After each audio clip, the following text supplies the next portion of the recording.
আসসালামু আলাইকুম। আজকের রেসিপিতে আমি তৈরি করব বুটের হালুয়া। আর এই বুটের হালুয়া তৈরি করতে আমি প্রথমে নিয়েছি ধুয়ে ভিজিয়ে রাখা ১ কাপ বুটের ডাল।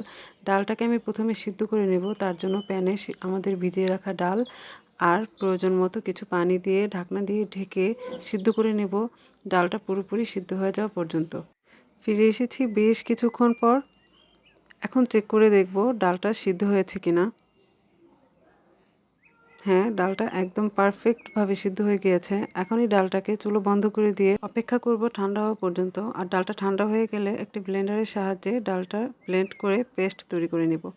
এখন চুলোয় একটি প্যান বসিয়ে তার মধ্যে দিয়ে দিচ্ছি ৩ টেবিল চামচ ঘি। ঘিটা মেল্ট হয়ে গেলে তার মধ্যে দিয়ে দিচ্ছি ৩টি এলাচ আর ১টি দারুচিনি। এলাচটা একটু কিছুক্ষণ ভেজে নিয়ে তার মধ্যে দিয়ে দিচ্ছি ব্লেন্ড করে রাখা বুটের ডাল। ডালটা দেওয়ার পর বেশ খানিকক্ষণ সময় ধরে ভেজে নিতে হবে আর খেয়াল রাখতে হবে নিচে যেন কোথাও পুড়ো না লাগে। আর বুটের হালুয়াটা কিন্তু যত ভাজবেন তার টেস্ট এবং ফ্লেভার দুইটাই খুব বেশি গুণে বেড়ে যায়। তো এখন ভাজতে ভাজতে আমি বেশ কিছুক্ষণ হয়ে গিয়েছে, তারপর দিয়ে দিচ্ছি 3/4 কাপ চিনি। চিনিটা আপনারা কমিয়ে বাড়িয়েও দিতে পারেন। আমি আমার পছন্দ মতো দিয়ে দিলাম। তো চিনি দেওয়ার পরও বেশ কিছুক্ষণ আরও নেড়েচেড়ে ভেজে নেব। আর চিনি থেকে কিন্তু বেশ কিছুটা পানিও উঠে এসেছে। তো আমি এটা এখন ভাজতে ভাজতে এর মাঝখানে আবার একটু দিয়ে দিচ্ছি সামান্য একটু লবণ। লবণটা একটু মিষ্টি ব্যালেন্স করার জন্যই দেয়া।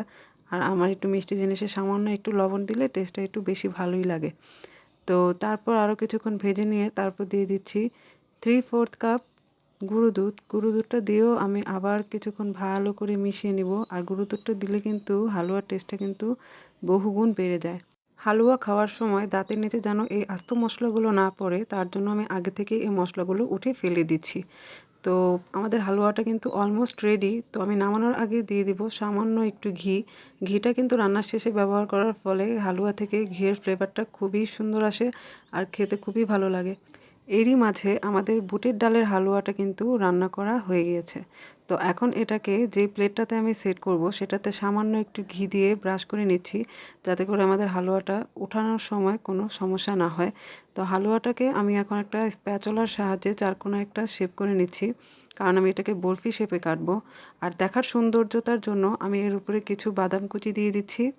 বাদাম কুচিটা যেন এটার সাথে সেট হয়ে থাকে তার জন্য স্প্যাচুলা দিয়ে হালকা একটু ট্যাপ করে দিচ্ছি। আর এই ট্যাপ করে দেওয়ার ফলে হালুয়ার সাথে এই বাদামগুলো সুন্দর করে সেট হয়ে যাবে।